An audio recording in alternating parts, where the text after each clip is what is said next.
साईं राम।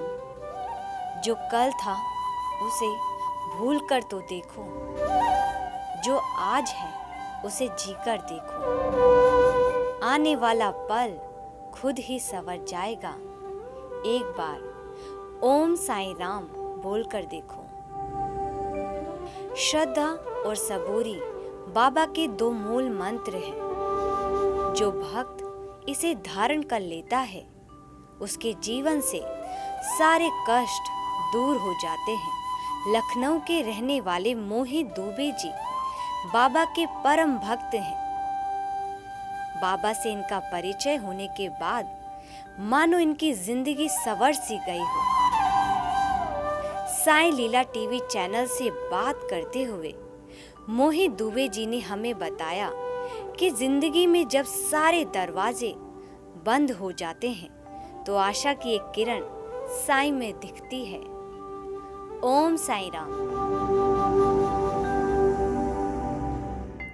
ओम साईं राम। मेरा नाम मोहित दुबे है। मैं लखनऊ से आपसे मुखातिब हूँ। ये बाबा हमारे घर में हैं, हमारे घर के सबसे बुजुर्ग। मैं बाबा की कृपा को जो हम पर और हमारे परिवार पर हुई है उसको आपसे साईं लीला के सभी दर्शकों से और बाबा के अनन्य भक्तों से साझा करना चाह रहा हूँ। साईं बाबा से परिचय मेरा सन 2002 में हुआ, साक्षात्कार जिसको मैं कह सकता हूँ। मेरी पिताजी की बहन जिनका नाम सुधा बुआ जिनको हम कहते हैं, वो बाबा को मानती थी और ये परिवार में हमको मालूम था कि वो बाबा की भक्त हैं। और चूँकि वो विदेश में रहती थी, कभी मुंबई में रहती थी, वो जब भी आती थी तो कभी च्युइंगम लाती थी, कभी टॉफ़ीज़ लाती थी और साथ में बाबा की विभूति भी हम लोगों को कभी कभी लगाती थी। हम लोगों को ज़्यादा उत्साह उत्सुकता रहती थी कि उनकी च्युइंगम वगैरह हमको मिले।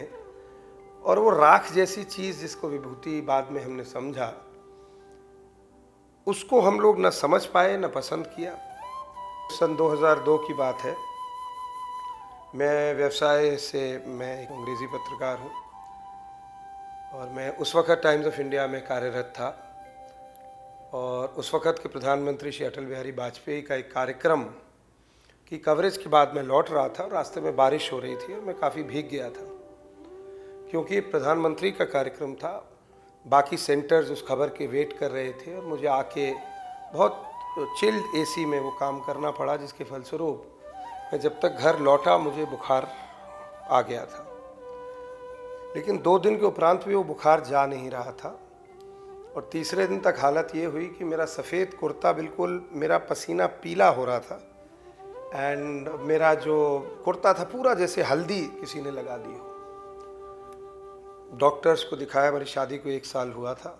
मेरी पत्नी मुझे चिकित्सकों के पास ले गई और डॉक्टर्स ने कुछ टेस्ट करवाए जिसमें पता लगा कि मेरे लिवर में इन्फेक्शन है और वो बहुत गंभीर स्थिति में पहुंच चुका है। क्योंकि मैं पत्रकार हूँ, मेरे कई अधिकारियों से, नेताओं से संबंध है। तत्कालीन मुख्यमंत्री मायावती जी को पता चला, उनके जो अधिकारी हैं उन्होंने मुझे तुरंत SGPGI, जिसमें बहुत मुश्किल होता है भर्ती करना, उन्होंने मुझे तुरंत एडमिट कराया और वहाँ पता चला कि मेरी तबीयत गंभीर से चिंताजनक हो गई। ब्लड टेस्ट, मेरे बहुत सारे रक्त की जांचें हुई और 2 दिन तक मेरी तबीयत बिल्कुल ठीक नहीं थी।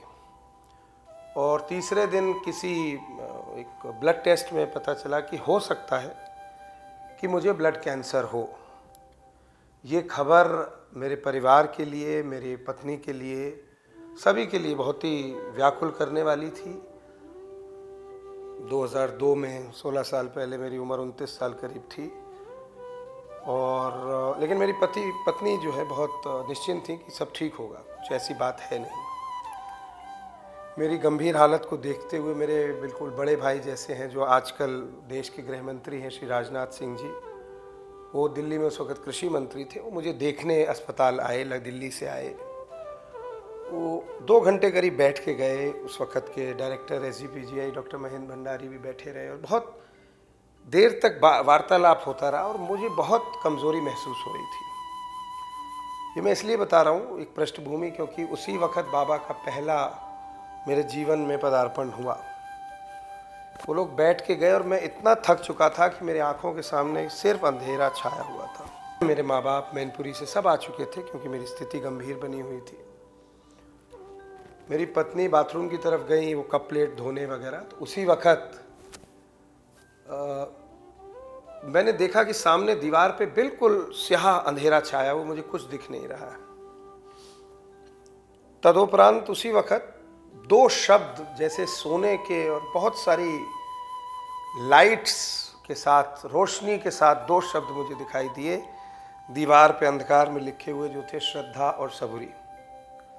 मुझे कुछ समझ में नहीं आया कि क्या है। श्रद्धा मुझे समझ में आया क्योंकि श्रद्धा एक हिंदी भाषी लोगों को समझ में आता है, सबूरी मुझे नहीं समझ में आ रहा था। मेरी पत्नी तब तक आई, बोली क्या हुआ? मैंने कहा सामने दीवार पे क्या लिखा हुआ है। पत्नी ने देखा, उस पर उनको कुछ नहीं दिखा। मैंने कहा उस पर देखो दो शब्द लिखे हुए हैं, श्रद्धा और सबूरी। तो बोली मुझे कुछ नहीं दिख रहा है। वो परेशान होकर डॉक्टर्स को बुलाया गया और ये लगा कि शायद जैसा हम लोग देखते आए कि जब प्राण जाने वाले होते हैं तो अजीब अजीब चीज़ें शायद लोगों को दिखने लगती हैं। खैर 10-15 मिनट बाद इस घटना का पटाक्षेप हुआ, मैं सो गया। दूसरे दिन सवेरे जैसे रोज़ होता था, मुझे सुइयाँ चुभाई जाती थी, मेरा ब्लड लिया जाता था सैंपल्स के लिए। डॉक्टर्स आए और क्योंकि इतने विशिष्ट लोग मुझको देखने आ रहे थे तो मुझ पर कुछ ज़रूरत से ज़्यादा ही ध्यान दिया जा रहा था। और मेरा रक्त जो ले गए, आश्चर्यजनक रूप से उसमें सारी जो कमियां थीं वो उस दिन गायब हो गई। आप सोचिए कि जिसको बताया गया हो कि हो सकता है आपको ब्लड कैंसर हो, ल्यूकीमिया, उसका रक्त बिल्कुल नॉर्मल हो गया। उसमें ऐसी कोई चीज़ ही, ऐसा लगने लगा डॉक्टरों की जो पुरानी रिपोर्ट थी वो गलत थी। एक और जगह से वो फिर से चेक कराया गया, सारी चीज़ें ठीक थी। मैं अपने को बेहतर महसूस करने लगा और मैं 2 दिन में ही अस्पताल से छूट गया और आज 16 साल बाद आपसे बातचीत भी कर रहा हूँ। नवंबर में मैं 3 महीने छुट्टी पे रहा। नवंबर में दिल्ली जाने का मौका हुआ और मेरे एक मित्र हैं रोहित नंदन, एक वरिष्ठ प्रशासनिक अधिकारी हैं। उन्होंने मुझे अपनी गाड़ी दिलवाई और कहा थोड़ा घूम लेना इधर उधर।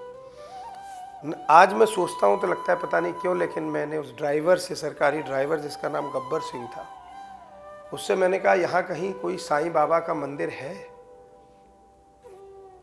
उसने मुझसे कहा हाँ साहब है, एक लोधी रोड पे एक मंदिर है। मैंने जब उससे पूछा तो उसके बाद मुझे लगा कि मैंने क्यों पूछा, मैं आज तक कोई साईं बाबा के मंदिर नहीं गया हूँ। खैर खाली समय था, वो मुझे घुमाने ले गया और जैसे ही मैं जीना चढ़ रहा था, आपको सबको मालूम होगा लोधी रोड का, वहाँ पे बाबा बैठे हुए और दोनों तरफ श्रद्धा और सबूरी लिखा हुआ है। बेपरवाह की लाइन है नहीं है। मैं दौड़ता हुआ पुजारी जी के पास गया और मैंने पूछा ये क्या लिखा हुआ है? तो उन्होंने बताया कि श्रद्धा और सबूरी बाबा के दिए 2 मंत्र हैं। श्रद्धा मतलब डिवोशन और सबूरी मतलब पेशेंस। श्रद्धा तो मुझे लगता है सभी भक्तों में है, लेकिन सबूरी का जो हिस्सा है वो शायद कम है। और उस दिन से ही साईं ने जो मुझे सबूरी का पाठ पढ़ाया, वो आज तक मैं उनका ऋणी हूँ कि मैंने संतोष धन जो प्राप्त कर लिया। मैं बहुत संतोष में रहता हूँ, यहाँ तक कि ये कि मेरी पत्नी से कभी कभी लड़ाई हो जाती है। वो कहती है कि आप इतने संतोष कैसे, बच्चे हैं आगे बढ़े, क्या आप कोई, बट मैं एक संतोष का भाव बाबा ने मुझे दिया। और ये मेरा बाबा से पहला मुलाकात थी। वहीं से एक बाबा हमारे घर आए। वो एक हमारा मुस्लिम मित्र था जो हमारे साथ गया था और हमारे मिल के 780 रुपये में एक बाबा आए और हमारे घर में बाबा का पदार्पण हुआ। और उस वक्त से जो दीवानगी शुरू हुई, जो अभी भी है, और मुझे लगता है जब तक मैं हूँ शरीर से बराबर रहेगी। हरि अनंत, हरि कथा अनंता। बाबा की कहानियों का कोई अंत नहीं है और बहुत सी चीज़ें हैं जो मैं आपके साथ शेयर करूँगा। ये स्वास्थ्य तो मेरा ठीक हो गया। 2003 तक 2 साल हो गए थे हमारी शादी को। शुरू से हमारा मन था कि हमारे घर में बच्चे हों और एक कोई प्लान्ड फैमिली प्लानिंग जैसी चीज़ हमारी ज़िंदगी में नहीं थी और मेरी पत्नी भी इसके इन लाइन थी कि ऐसा होना चाहिए। उसी बीच हमको पता चला कि हमारी पत्नी को एक गंभीर गायनेकोलॉजिकल रोग है जिसका नाम है एंडोमेट्रोसिस। एंडोमेट्रोसिस में इन्वेसिव ब्लीडिंग होती है जिसकी वजह से फैलोपियन ट्यूब्स ब्लॉक होती हैं और जिसकी वजह से गर्भधारण में बहुत समस्याएं होती हैं। ये हमारे लिए बिल्कुल वज्रपात सा था और बहुत पीड़ा थी हमारे लिए कि ये कैसे हो गया। और जिस डॉक्टर से भी हम लोग मिलते थे उनका ये कहना होता था कि शायद आप कभी संतान सुख न पा सकें। सिलसिला चलता रहा, एक क्लिनिक, एक अस्पताल, एक आशा, दूसरी निराशा, हर जगह। और अंत में हम भटकते भटकते पहुंच गए सर गंगाराम अस्पताल दिल्ली। वहाँ की मशहूर गायनेकोलॉजिस्ट हैं डॉक्टर भंडारी, जो कि गांधी फैमिली की पर्सनल गायनेकोलॉजिस्ट है, बहुत एमिनेंट, बहुत प्रख्यात गायनेकोलॉजिस्ट है।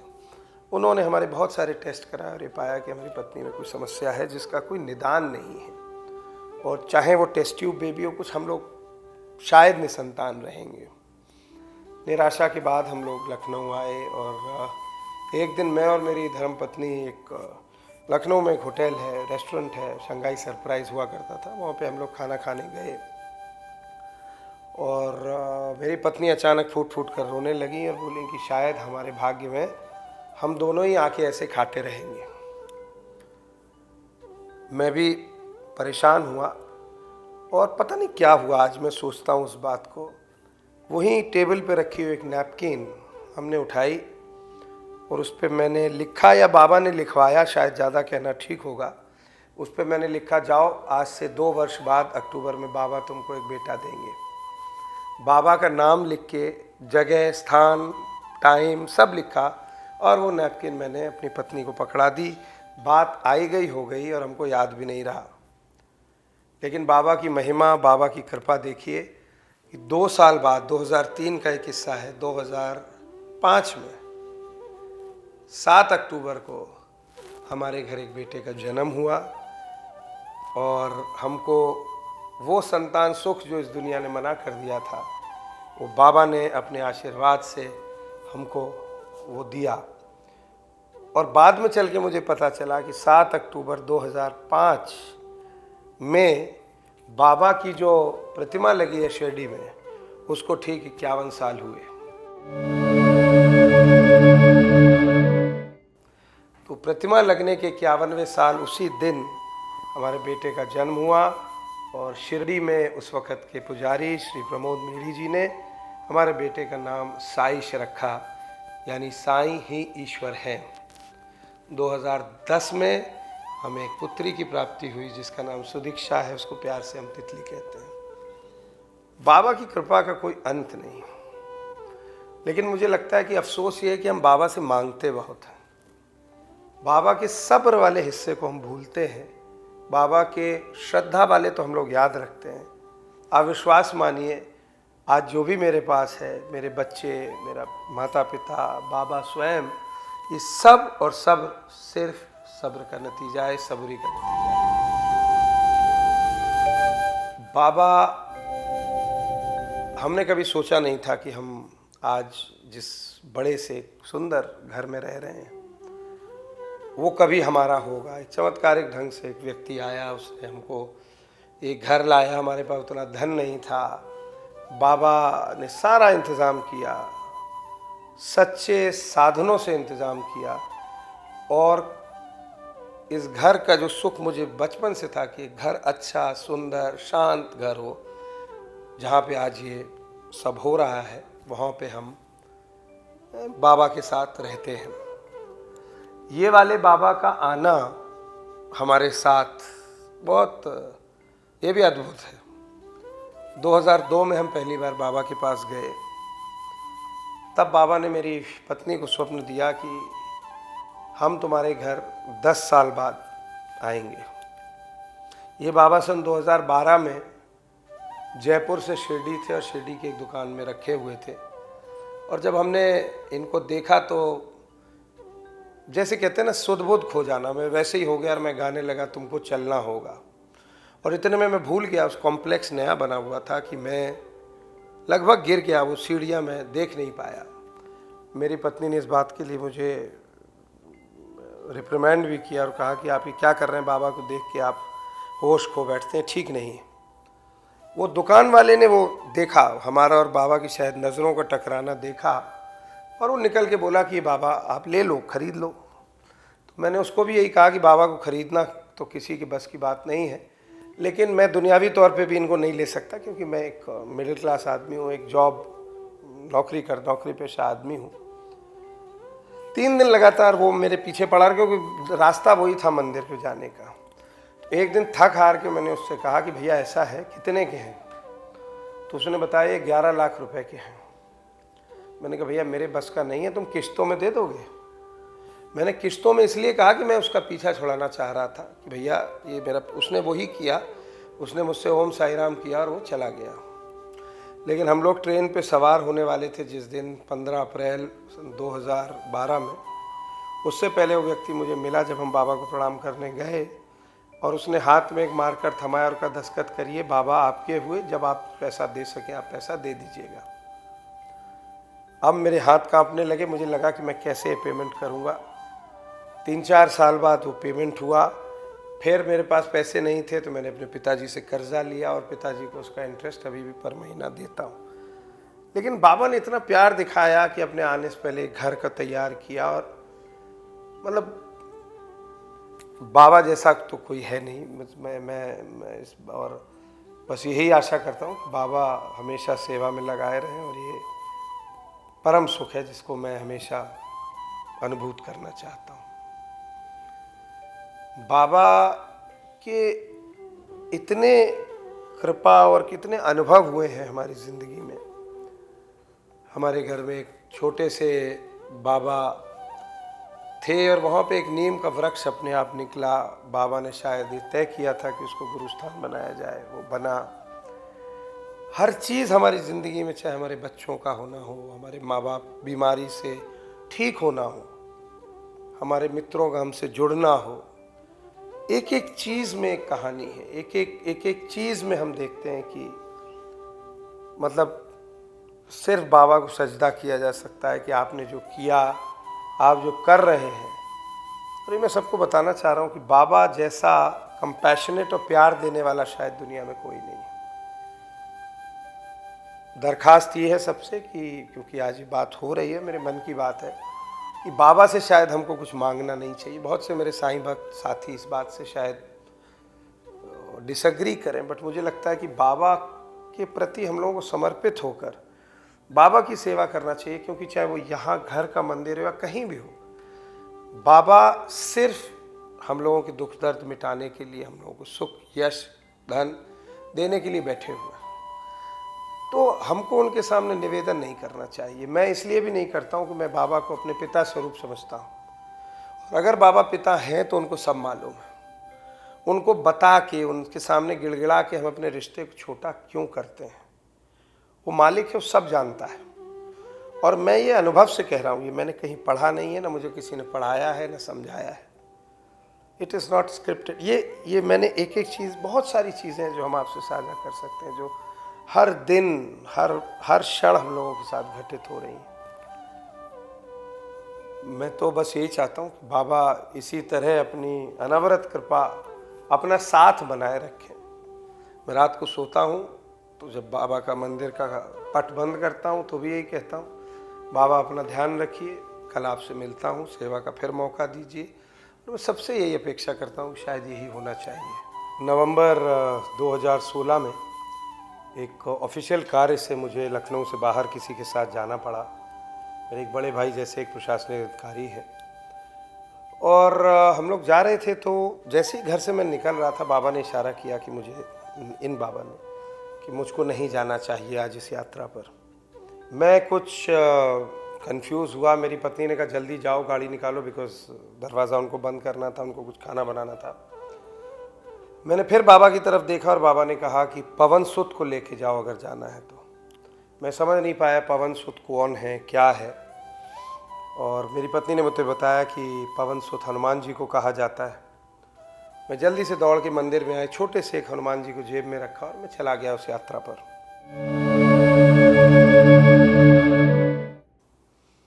लौटते समय हमारा एक भीषण सड़क दुर्घटना हुई और गाड़ी के बिल्कुल परखच्चे उड़ गए और 3 लोग हम लोग थे, ड्राइवर, वो अधिकारी और मैं, और मेरी तरफ ही गाड़ी का एक्सीडेंट हुआ ड्राइवर साइड में, और भयंकर रूप से गाड़ी डैमेज हुई।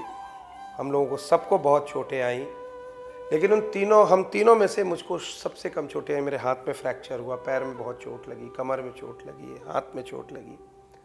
लेकिन जब मैं एक्सीडेंट हुआ तो मैंने देखा एक बहुत बड़ा सा हाथ आके मुझे पीछे की तरफ धकेला। मैं समझा कि जो मेरे बगल में बैठे हैं वो भी काफ़ी लंबे चौड़े हैं, शायद उन्होंने किया। लेकिन मैंने जब उनकी तरफ देखा तो खून में डूबे हुए थे, इस हालत में ही नहीं थे कि अपने को बचा पाते, मेरे को तो बचा पाने का सवाल, प्रश्न ही नहीं उठता। मैं समझ गया शायद ये बाबा की लीला है, और मैं उस साईं लीला को सोचते सोचते गाड़ी से किसी तरह निकाला गया। और अचानक मुझे लगा, पता नहीं क्यों ये आभास हुआ, वो बहुत अच्छे व्यक्ति हैं जो हमारे साथ थे, मुझे लगा कि इनका फ़ोन मुझको ढूंढना चाहिए किसी वजह से। जब अपनी हालत इतनी ख़राब हो तो उनको और उनके फ़ोन के बारे में बार बार सोचना, मैं समझ नहीं पाया कि क्यों। खून, मिट्टी, कांच से भरी उस गाड़ी में मैं जब दोबारा लौटा तो सामने एक फ़ोन पड़ा था, उन अधिकारी के पास 3-4 फ़ोन थे। जब वो फ़ोन पता नहीं उनका है कि, जब तक मैं सोचता उसमें अचानक ब्लिंक हुआ और बाबा की तस्वीर वॉलपेपर के रूप में मेरे सामने दिखी। और आप यकीन मानिए यही बाबा थे जिनकी चित्र उन्होंने वॉलपेपर पे लगाया हुआ था। ये बाबा का तरीका था ये बताने का कि ये उन्हीं का फ़ोन है। मैंने वो फ़ोन उठाया और उसी फ़ोन ने हम सबकी जान बचाई, क्योंकि सारे अधिकारियों का मुख्यमंत्री कार्यालय से सारे फ़ोन उसी फ़ोन पर आने लगे, जिसकी वजह से हमारी लोकेशन पहले पता लगी और पूरे रास्ते में ग्रीन कॉरिडोर बना दिया गया करीब 40 किलोमीटर का, और हम लोग समय पर ट्रॉमा सेंटर मेडिकल कॉलेज पहुंच पाए और हमको प्राथमिक उपचार मिला। और माँ ने बाबा से यही प्रार्थना की थी कि बाबा, जो हम 3 लोग हैं इनमें से जान किसी की नहीं जानी चाहिए, क्योंकि बाकी जो 2 लोग थे गाड़ी में उनकी हालत बहुत ही नाजुक थी। बाबा की कृपा देखिए कि सभी बच गए।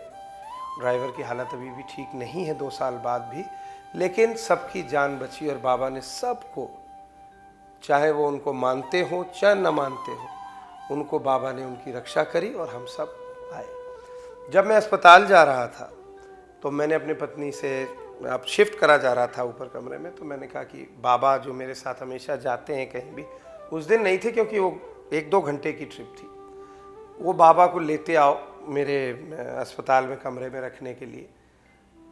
तो वो जब घर गई तो उन्होंने देखा कि बाबा का भी हाथ, वहीं बायां हाथ उसी जगह से टूट चुका था।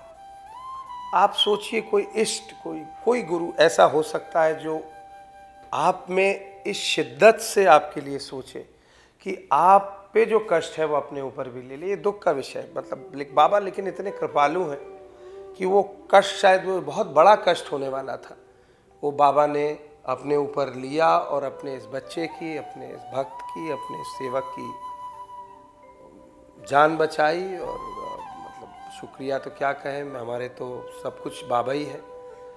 तो ये ज़िंदगी में वैसे बहुत सारी घटनाएं बाबा ने हमको समय समय पे आदेश भी देते रहते हैं कि, और मुझे लगता है विनम्रता और सब्र बाबा का सबसे बड़ा है। आजकल जो साईं वो है वो काफ़ी बदलाव की ओर है, लेकिन मुझे लगता है कि हम सबको बाबा की सेवा में लग जाना चाहिए और उनकी जो सीख है, उनकी जो समझाई हुई चीज़ें हैं। मैं एक बार पुष्पक से लौट रहा था और एक बुज़ुर्ग दंपत्ति हमारे नीचे वाली बर्थ पे था, और उन्होंने बड़ी अच्छी बात कही। आप कहाँ से आ रहे हैं बेटा, पूछा तो उन्होंने बताया शिरडी। तो ये 10 साल पुरानी बात है। और उन्होंने कहा कि बेटा, अच्छी बात है, गुरु को मानना बहुत अच्छी बात है, लेकिन समस्या ये है कि लोग गुरु को मानते हैं, गुरु की नहीं मानते हैं। और उस बात ने मेरे जीवन पे बहुत प्रभाव डाला कि गुरु को मानना और गुरु की मानना में बहुत फ़र्क है। और मैंने इसको जीवन में चरितार्थ किया है, लागू किया है। और बाबा का जो आदेश होता है, जो बाबा ने ज़िंदगी भर अपने शरीर के रहते जो भी चीज़ें करी और आज भी कर रहे हैं, उनको मैं कोशिश करता हूँ कि आत्मसात करूँ। मेरे दोनों बच्चे बाबा की बहुत सेवा करते हैं। यहाँ बाबा का सुबेरे और शाम को वस्त्र चेंज किए जाते हैं। सुबेरे मैं जब छोटा सा एक मंदिर हमारे घर में था, एक बाबा थे, 4-5 इंच के बाबा, मैं आपको दिखाऊंगा बाद में। तब मेरी पत्नी कहती थी तुम बाबा बढ़ा रहे हो, कैसे होगा। लोधी रोड से जब बाबा आए, और आप मानिए मेरा बहुत व्यस्त प्रोफेशनल लाइफ है, मैं जर्नलिस्ट हूँ, एक बड़ी न्यूज़ एजेंसी के लिए मैं कार्यरत हूँ, उत्तर प्रदेश उत्तराखंड जैसे 2 राज्य संभालता हूँ, लेकिन बाबा ने कभी समय का अभाव नहीं होने दिया। उनकी सेवा के लिए मैं हमेशा मैंने देखा कि कोशिश जो मैंने की बाबा ने पूरी करी। आज बाबा की कृपा से घर में न केवल ये समाधि मंदिर है, बाबा का गुरु स्थान है, उसमें बाबा का नीम का पेड़ अपने आप आया और उसके बाद हमको वहाँ स्थापना करनी पड़ी। बाबा की धुनी घर में है, वो 24 घंटे अग्नि प्रज्वलित है, वो भी एक साईं भक्त ने आके बनवा दी। आज बाबा ऊपर द्वारका माई में भी विराजमान है, और जगह जगह जो है बाबा का, हमारे घर में कण कण में बाबा समाये हुए हैं। और हम क्या कहें, बस ओम साई राम।